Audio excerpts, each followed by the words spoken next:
Oui, alors on a fait un parcours honorable après 2 CAN, 2 éditions sur lesquelles on n'a pas réussi à passer le premier tour. Là, on a réussi à passer le premier tour.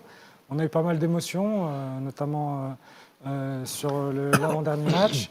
Et puis, oui, malheureusement, hier, on a été éliminé.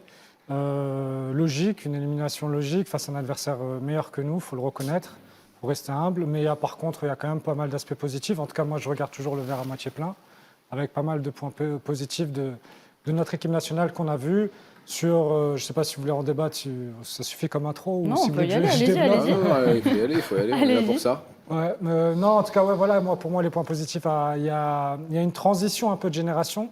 On a vu, il y avait une génération qui datait depuis 2019 qui était là. On n'arrivait pas à trouver cette transition avec une jeune génération. Et puis là, elle s'est faite un petit peu naturellement. En tout cas, il y a un début de transition qui est en train de se mettre en place avec des jeunes joueurs talentueux qu'on a découverts pendant cette CAN, qui ont pris un peu de confiance en eux. Et on espère en tout cas, tous, on a de l'espoir. En tout cas, moi, j'ai de l'espoir à ce que ce soit les futurs joueurs importants de notre équipe nationale et qui ont pu être performants parce qu'il y a de la relève derrière.